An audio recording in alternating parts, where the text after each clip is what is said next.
Welcome to the Complete Fitness Podcast with Core 4 Complete Fitness. Your episode is starting in 3, 2, 1.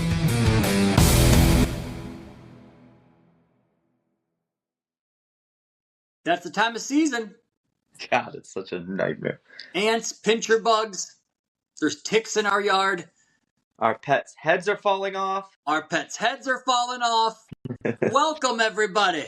Let's get into today's podcast, people. Like always, before we ramble on, start talking about insects in our house.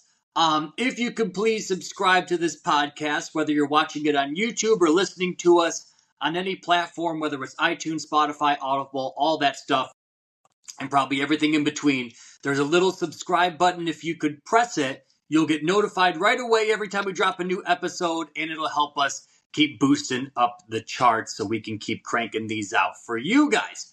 Now, today, we want to talk to you guys. We don't really have a schedule. Normally, we kind of have an idea of what we want to talk about and then kind of spitball it into stuff. But today, we're going to branch out to a little bit of everything. And one thing I wanted to touch on was basically training ideologies. And I'll give you guys an example of this. So a couple days ago, we had a dad and his son come into the gym, and I might be butchering this story because I know there's many different facets and different training things that they do. But he was in the Naval Academy, I think, and then graduated. And then essentially now he has a new testing phase that he has to complete to get to the next level, where they have to make sure that you're in shape to perform whatever tasks you have to perform. And I asked, what do you do now? And he goes, well, I work out at the gym, but I do some sets and I kind of take a break on the bench for a little bit. And then I do some sets, take a break on the bench for a little bit. And he's like, I'll walk on the treadmill for a little. And then that's kind of like my day. And I said, okay, he was a strong guy. And I was like, you got like a good build, like a good foundation set, but you want to kind of think, instead of being so one-dimensional in one area, but then you're lacking, let's say, in cardio, or you're lacking in agility or mobility, I want to kind of take that and spread it all into everything. So you can kind of have this well-rounded approach. And the test that he has to do an overhead medicine ball throw. They have to hit a certain amount of yards. They have to do a sled pull, then a lateral shuffle into another sled pull, another lateral shuffle. They have to do push-ups. They have to do a deadlift.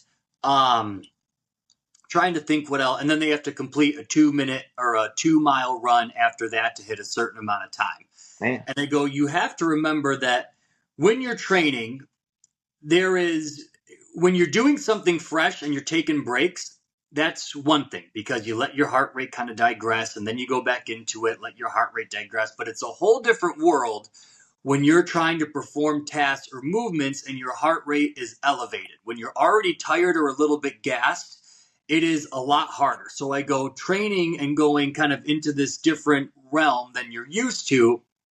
A lot of it, the stuff that we do at our gyms, is keeping your heart rate up while performing push-ups, or keeping your heart rate up while performing a sled pull, or keeping your heart rate up while doing medicine ball slams. And I go, if I asked you to do 10, 15, 20 medicine ball slams right now, you could probably do it and then kind of be good to go. Might have to take a little 30-second break. But I go, imagine trying to do a sled pull, a shuffle, burpees, jump squats. And then I ask you to go, okay, right into medicine ball slams now. I go, you're going to be gassed out pretty darn quick. And for a lot of us, when it comes to training, guys especially, and women too, but we kind of focus on the things that we enjoy doing. And I'm painting this with a very broad brush, but like guys, let's say it's biceps and chest, because they want to look big, they want to look strong. For women, it might be, okay, I want to do butt and legs, which you can certainly still focus on those things. But being healthy as a unit is kind of the idea that you want to focus on, right? You don't want to be strong here, but weak here, and here. Or I'm strong here and I'm strong here, but I'm weak here, and here. I go, you want to take kind of this well-rounded approach to where I can move, I can run, I can jump, I can lift heavy things, I can sprint, and I can do it all without being super gassed or super winded. And a lot of the problems that people have, especially when they're just going for a big, I would just want to be strong, is yes, you might be 100% dedicated in the strength realm, but everything else is lacking, right? Your cardiovascular might suffer, or you have a bigger body, so it's harder to move, right? You have more of you that you have to move around, as opposed to being like, okay, what's my happy medium that I can fit myself in where I feel strong, I'm able to run, I'm able to jump, I'm able to do all these things. And if you can kind of blend kind of like those 3 or to 4 to 5 worlds together, that's how you're just like a butt kicking machine. And you're like, okay, I can do it all. I can sprint, I can run, I can jump, I can do push-ups, I can pull stuff, I can lift stuff.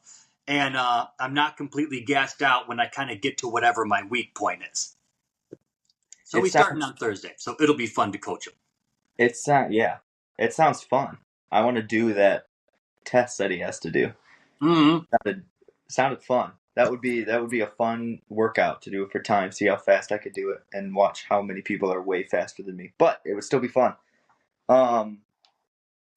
Yeah, it's the grand scheme of this entire podcast and what we do and our philosophy at the gyms, and it's focusing on health versus the glamorous, more superficial health reasons. Like, it's good to be strong, but I always think of two things. They're kind of like these phrases. One, the bigger your body gets, this is more pertaining to the guys, the bench press guys, the bicep curls, never trained legs, never trained cardio, classic meathead bro workout guys.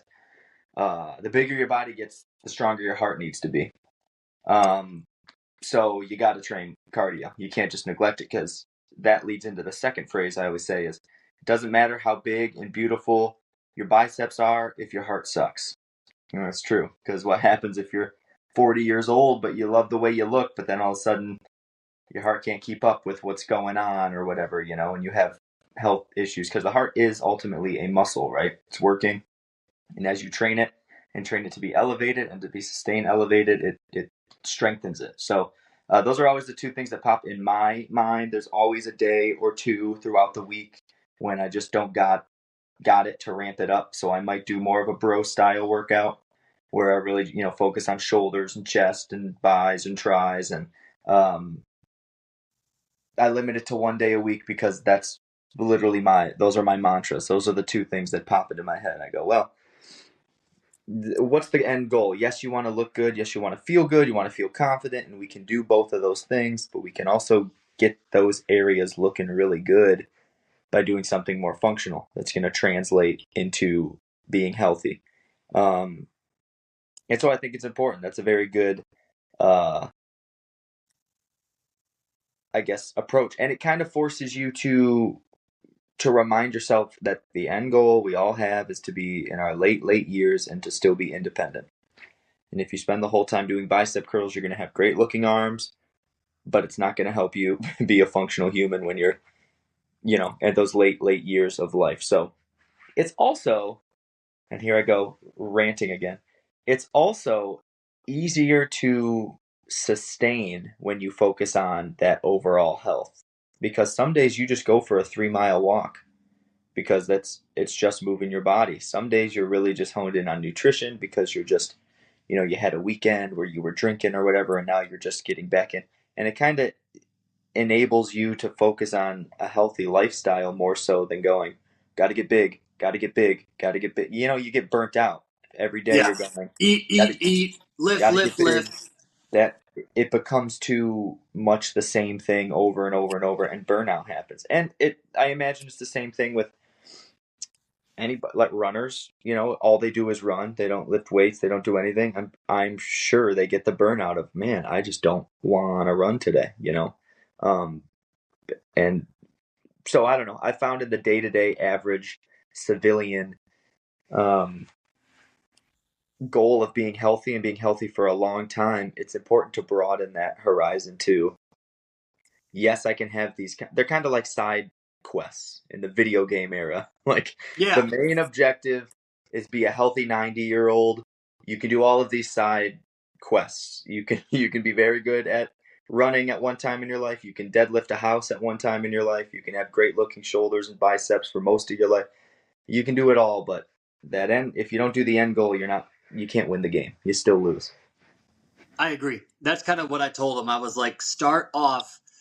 I go, don't bite off more than you can chew. But I was like, what do you do the rest of the day? And he's like, well, then I'm studying. So I'm doing all my book work and coursework. And I have a test that's coming up. So I want to make sure that I pass the test. Once that passes, I can start like the training part. And I was like, just start this week by getting your body. I go hit 10,000 steps a day across the board every day. And I was like, just get used to like how that feels and getting your body used to being active. Then I go, then start, 2 or 3 days a week, go for a 2 or 3 mile run. That way you can work out, some of that residual soreness. If you haven't gone for a jog in a long time, you know how your legs kind of ache for the first couple times. And then it all starts to blend together where I'm like, okay, now we can do sled pulls or we can do deadlifts, and then you're still running, and then you're getting 10,000 steps. But I go, you don't want to try to, one day try to tackle all this and it's system overload, and then your body's sore and you got to take breaks. But I'm like, if you can do just this kind of a step ladder approach, I'm like, everything will respond really, really good. And I was telling him there's I think it's a hockey training guy or a program that I follow. And in hindsight, it makes perfect sense. But his whole thing with training people, and this is specifically for sports, is he goes, I try to get their brain and their body, more so the brain, a little bit fatigued before we start the actual workout portion. So he goes, it's easy to do when you're completely fresh, or you took a 3-minute break because you just deadlifted or did bench press, and then you play on your phone. Then you do 12 more sets. He's like, yes, you're working your muscles, but you're not really working the heart that much. So your brain's always fresh. Your body's always fresh. He goes, so for what I do is he's like, I'll try to smoke them on the treadmill first or do some higher intensity stuff to where they're tired. And then we'll go into, okay, now let's do squats. Now let's work on stick handling, or for basketball, dribbling, or try to catch a football now when you're exhausted. And then he goes, then when you get into the third and fourth quarter or third period of a game, when your brain's tired and your body's tired, he goes, your body's used to this now, and it's responding well to what you're doing, which, just in like our league, like the last 20 minutes, as opposed to the first 20 minutes, it's like watching like snails play. Yeah. You're tired. People make mistakes. You're throwing interceptions. You're, missing passes, just easy stuff that in the beginning of the game you never would have done. But toward the end of it, when your body's tired, where those electrical impulses from your brain to your body are kind of fatigued and they're slowing down and you're getting foggy, he's like, that's where they start to kind of, you can notice the difference at the end of the game. Which I was like, God, that's a great freaking idea to do with athletes, just sports specific stuff like that. Yeah. Well, I mean, it forces you to improve that way, right? Like something I say when coaching all the time is that the easy reps don't matter, and the tired reps are results reps. So if you're doing a workout like we'll do, it'll be 4 rounds, 5 different exercises, 45 seconds of each. Nothing's happening in the first round. Barely anything's happening the second round. The third and fourth round is when all of those reps you're doing, you're breaking down your muscles, your heart rate's been elevated and sustained, you're still able to move. That's why you show up. No benefit happens from the first round. You can't come in and do 1 round of those and expect huge results, right? It happens from the compounding and doing it when you're tired, doing it when you don't want to. That's all strength, right? It's not about doing it when it's easy. It's about doing it when it's hard. And the longer you can continue to do it when you're hard, the stronger you are. And I mean that, metaphorically, that can be applied to anything. That's the better shape you're in. It's the more fatigued you are. That's the more mentally tough you are. That's the more consistent you are at work and relationship, whatever. You can apply that to anything. Being able to continue to do it when you're physically tired, mentally checked out, mentally don't want to, physically don't want to, and be able to still perform at a level. You're like, I got that edge on most people. Yeah, not just quit. That is what the standout is. And that, if you're somebody just getting in shape, that is how results happen. It doesn't come from uh, just doing it till you're comfortable, right? I think, and this is talking to an audience who really has no understanding, is just beginning in their fitness world of what it should feel like. It's like, it should, the last 2 or 3 reps of, I don't care, any exercise you're doing should be hard. You should be like, okay, I'm just toughing out. It can be slow in a box gym doing, 4 sets of 10, 5 sets of 10 on a Smith machine. It could be in a class doing a circuit doing just body weight air squats. If the last few reps aren't challenging, you're getting close to wasting time. I mean, that take that for what it is, because you're not sitting around. So it's good that you're moving.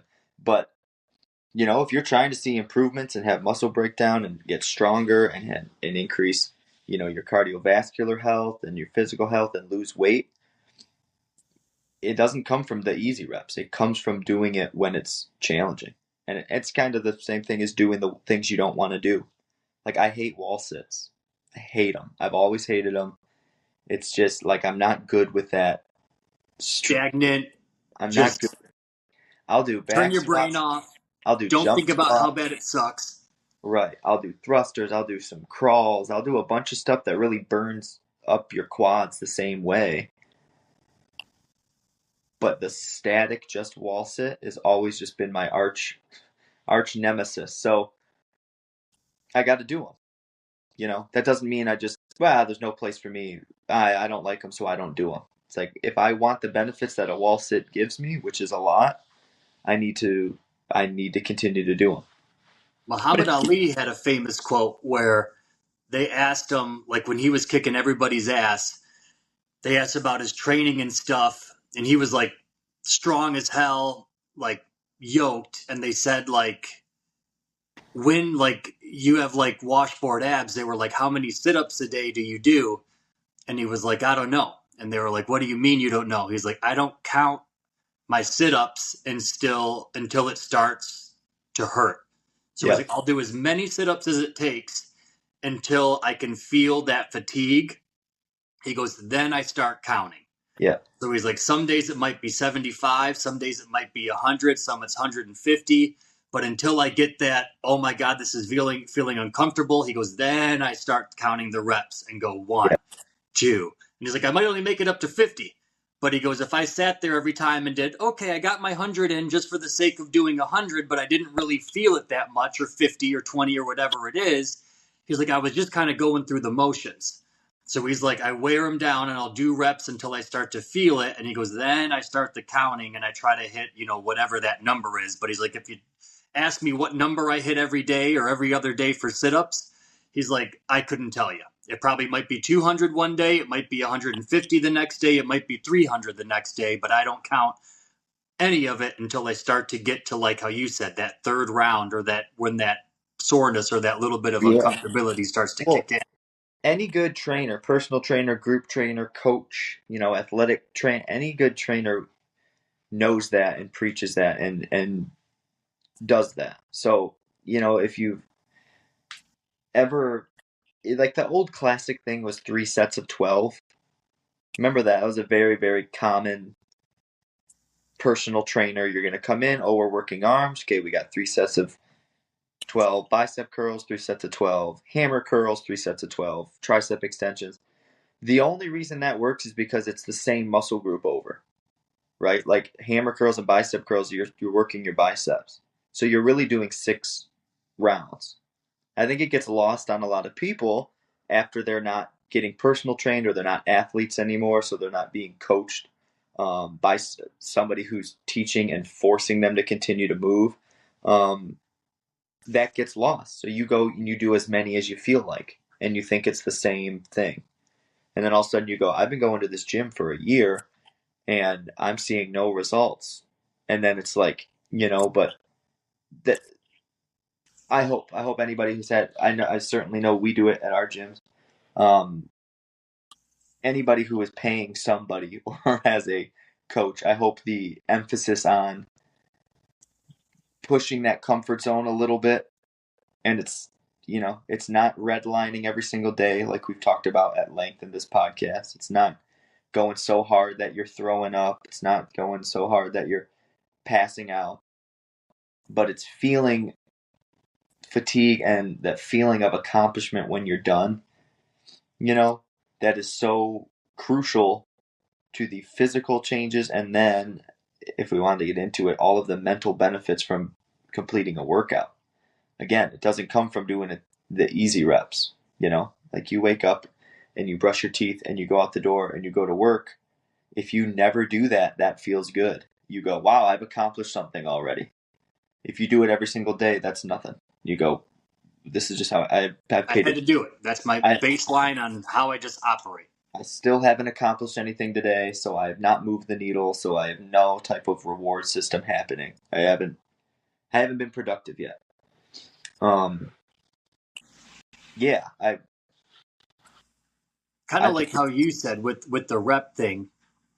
One of the biggest questions people always ask in here is they're like, should I go lighter weights for more reps? Oh, I knew you were going to say that. Or should I go heavier weights for less reps? And I go, just like how we talked about, I go, think of it like you always want that third round to be challenging. Not impossible, but challenging. So if you go, I'm using 5-pound dumbbells and I can breeze through 3 rounds, I might be going quicker, but by the end of it, I'm like, okay, my arms aren't really feeling it or whatever it is, as opposed to going up to, let's say, 8 pounds or 10 pounds. Your pace might be a little bit slower, but you're feeling it a lot more in your muscles. I go, that's kind of the key to shoot for. And so how you said with like the 3 reps at 12, I mean, I guess it's a good, just kind of vague baseline to have. But if you're going, this is my be all end all, 3 sets of 12 with 5 pounds isn't the same as 3 sets of 12 with 30 pounds. Sure. Go, even though you're kind of checking the box, yes, I did what I was supposed to. If you're not feeling it in that 3rd round or 4th round or 3rd set or 4th set, it's kind of like you're doing all that work and you're almost getting to that tipping point where you're like, okay, my muscles are starting to work. This is what I want to do. They're being challenged. Stop. But then you digress. And then you're almost over the hump again. It's kind of like if you're driving a car uphill. Yeah. Like the little engine that could. And you're just like, I'm almost there. And then you roll all the way back.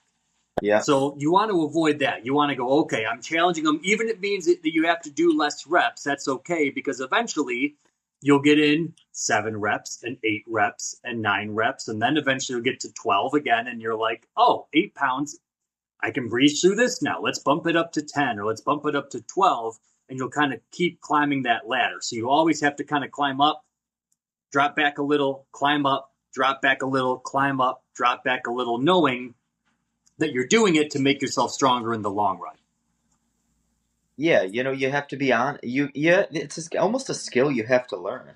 If you're somebody who's not done it, you have to be like, oh, this is what working my legs feels like. This is what working my core feels like. This is what working my cardio feels like, and being able to manage that. Just being like the feeling when your legs are fatigued, it's bad, it's intense, you feel it, you go, I can't do one more rep, and then you shake out your legs and it's gone in 4 seconds. You know what I mean? You do that. And you can hit out 2 more, 3 more. Like that's a feeling a lot of people don't have or are familiar with and don't get to. And that's, as I call them, those are the money reps. That's what you start. I'm always, I've had people, I've personal trained people, obviously all of the group stuff we've done for however long. And I'm always a big component of 5 rounds. I'm like, if you do something, do it for 5 rounds. Do 5 sets of 10. If you're a bench press guy, 5 sets of 10. Don't do the 3 sets of 12. Don't do 3 sets of 10. Don't do 4 sets of 10. You're absolutely right that it depends on the weight. But my philosophy has always been find the weight that fits 5 sets of 10. And if you do that, and if you grow, first weight could be 135 pounds, and then you could go to 145, 155. You can climb a little as you want. It's always been 5 because you guarantee those last 2 rounds are those results.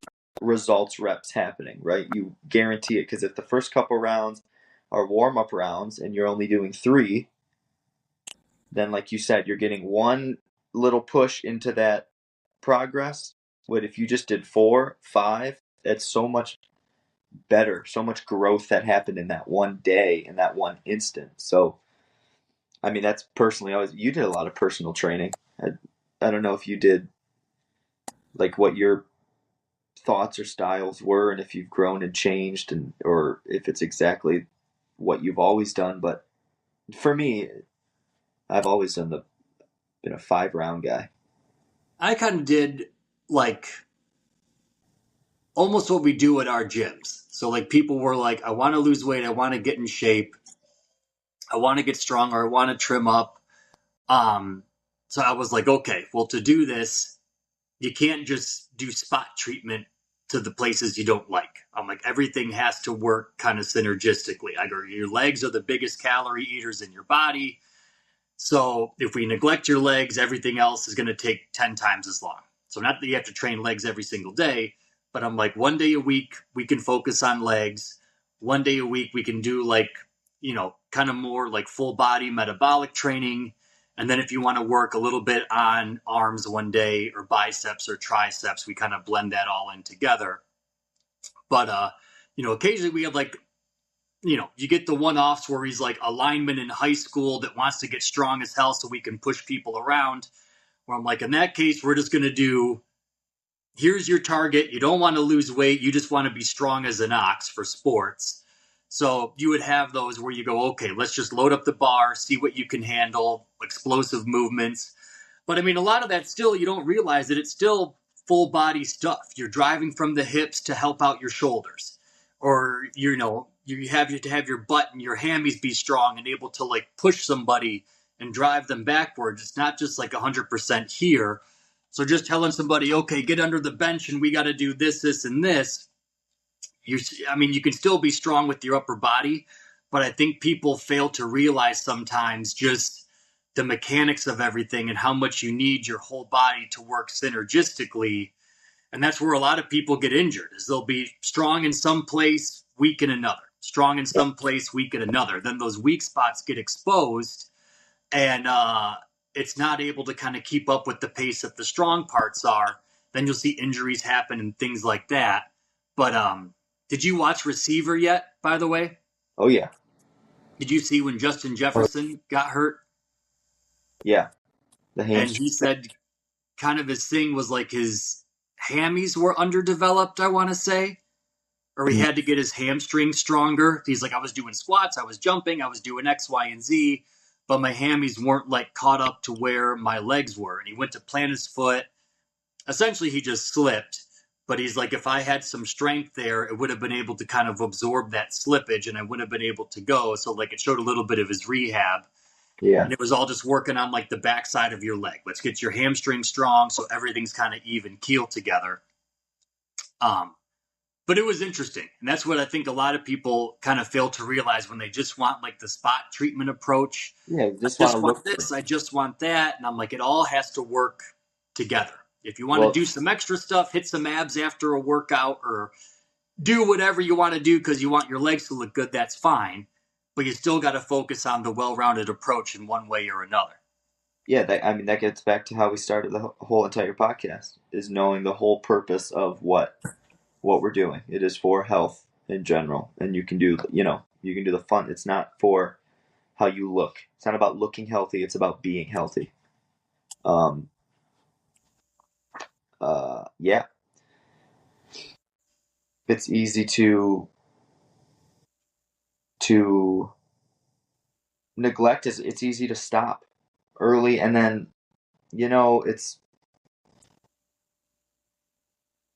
there's a couple of theories, I guess, that always are confusing to me based on the way people should train and work out. And there's very successful bodybuilder type lifters, lunatic guy, like the real rah, like Ric Flair types that are just like full Freaks. foot pedal to the metal, and they just go hard.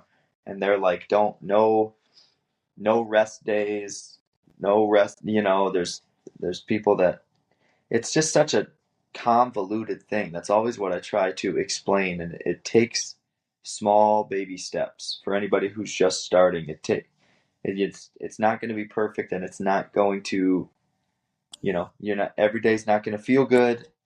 You're going to have the motivation and the decision to start one day. Maybe it's after listening to this podcast, and you're going to go, okay, I'm starting, and that is going to change, and that's okay. Getting ahead of that, knowing I'm not going to be as driven as I am right now in 3 days. Maybe it's 3 weeks, maybe it's 3 months, but it could be tomorrow. I could wake up and be like, yeah, I don't want to do it anymore. I'm not as fired up, but the idea of the longevity of doing this for my health is such an easier thing I found to adhere to long term. And it allows for a rest day to sneak in and for you to not freak out, or a day where you just go for a jog or go for a walk, or a day where you just, do yoga, or you get well-rounded in your fitness so that you're not getting injured because all you did was train your quads and the fronts of your legs and you neglected your hamstrings. And now he's a premier athlete, so I'm not talking specifically about him, but it's just a good example of, like we'll do in the gym, we'll do push days and pull days because you can't just be good at one thing, Yeah. And it's also a reason why to do things well, to take your time to learn to do things correct. Form should be correct. It's safer. And if you don't, you're just going to get really good at doing something wrong.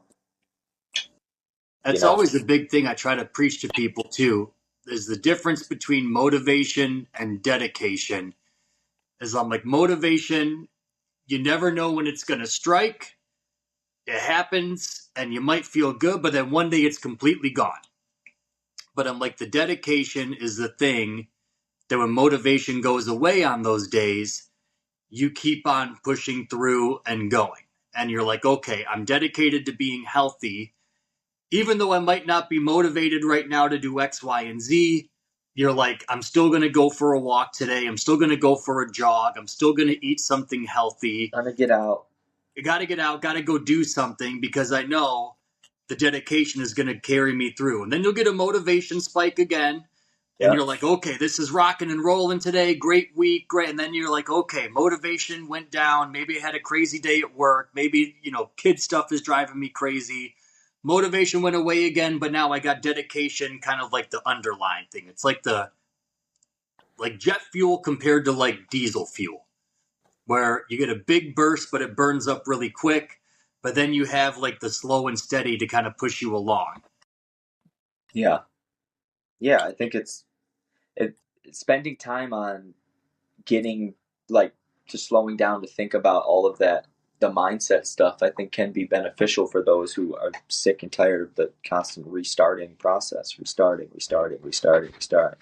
I tried this. Now I'm going to be a runner. Now I'm going to be a power lifter. Now I'm going to be a Olympic lifter. Now I'm going to try CrossFit. Now I'm going to try boot camps. And it's that, slowing things down to be like, I can do any of these. I can pick one and stick with it.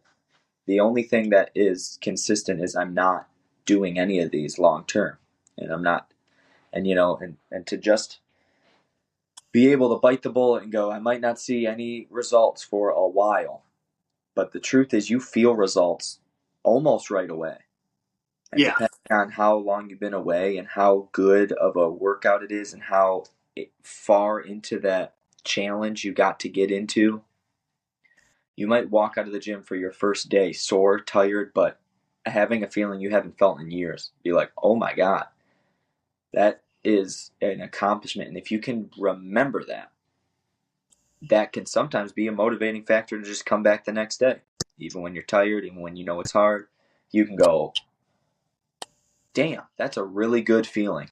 And I'm just going to chase that feeling. And next thing you know, you've been chasing it for a year. You're down 50 pounds. You're totally unrecognizable. You feel better. Your mindset's better. You're a happier person. Your spouse is happier because you're happier. You have a better relationship with your family. I mean, there's a million things that could happen if we want to You get got more energy throughout the day. You're not as cranky. Yeah. But that's Yeah. the thing, too, is I tell people all the time when they start, I'm like, you guys did the toughest thing, which is just starting. Yeah. And I go, every compounding day usually gets easier and easier. But the constant start, stop, I go, it's exhausting. I go, mentally it's draining. God, it's so Physically bad. it's draining. You're like, oh my gosh, I let myself do this again. If I would have stuck with it, I could have been this much down. Now my muscles are sore again. And then you Yep. stop again. And then you join again. And then you stop. I go, when you're ping ponging like that forever, there's no middle ground. It's either you're on or off and nothing in between. And the key is to find that happy medium to where you're like, okay, maybe I couldn't go at 100% today, but I still got something done. Or maybe I couldn't do X, Y, and Z today, but I still got something done. And Or then, like I maybe said, you'll get the motivated days where you crush it. You'll get Yep. the determination days where you just kind of had to show up and get it done, but you still got it done. And that's always the most important. Yeah. Yeah. Well said. Couldn't have said it. Agreed, people. It's the all or nothing, right? It's avoiding the all or nothing. Just making it, this is part of your life. This is something I do. So, you go on vacation, you miss a week. When vacation's over, guess what? Your life is waiting for you. Yeah, back at the gym. I'm back into it. Maybe I don't want to. Maybe it's harder. And that first day back, I'm more sore and I'm more fatigued. But it's not going away. This is what it is. Chasing the dragon. Just like drug addicts. Always chasing the dragon. That's right. But what else, people? Should you need anything? You got anything else, Evie?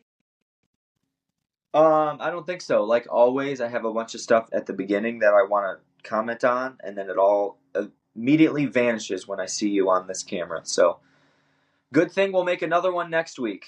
Not bad for just spitballing it today. Not bad. But like always, guys, supplement-wise, should you need any supplements at all to help you along with your health and fitness journey, if you go to core4supplements.com and you are a podcast watcher or listener, you will save 10% off of your entire order if you use the coupon code at the checkout, podcast. So we have whey protein on there. We have vegan protein on there. We have collagen on there. We have deep sleep gummies. We have BCAAs. We got pre-workouts. Pretty much you can think of it. We got it on there. Beats. And like I said, guys, if you use podcast at the checkout before you check out, you'll save 10% off your whole order. And if you spend over $100, you get free shipping on everything too, and it will deliver right to your door. So if you want to stock up on a couple things, it'll arrive to your house usually in 3 to 5 business days, and you didn't have to drive anywhere or do anything. And it'll just show up, and everything tastes delicious. Not just saying it because it's ours, but I have not had any other whey protein for probably the past 5 to 6 years since the supplements came out. That's how dang good it is. Our kids will drink it. We have green supplements that taste delicious. So you name it, we got it. Core4supplements.com. Everybody agrees. I love Everybody agrees. I always do like a soft sell. Like I don't want to say, hey, try our protein. But everybody's like, is the protein good? And I always go, it's best protein I've ever had, but whatever. And then eventually they cave and they try it and they come in and they go, oh my God. And it's so good. But if I'm the guy going, it's the best ever, you got to try it. And then it's like very like, okay, well, you're supposed to sell this. This is how you guys make some money. Of course you're going to say it's the best. So I always just am kind of quiet, hush, hush, and don't push. And then someone tries it and they go, this has changed my life. I'm having this 4 times a day. I'm having to cut myself off. That's all. The protein is so dang good tasting. It really is. I don't know what happened, but we've nailed it. It's so good. We nailed it, baby. The perfect formula. But that is all, peoples. Like always, behave yourselves. Do those things that you don't want to do. They pay off long term. There those balloons are. We got it. And we shall see you guys all next week. Have a great day, guys. Peace.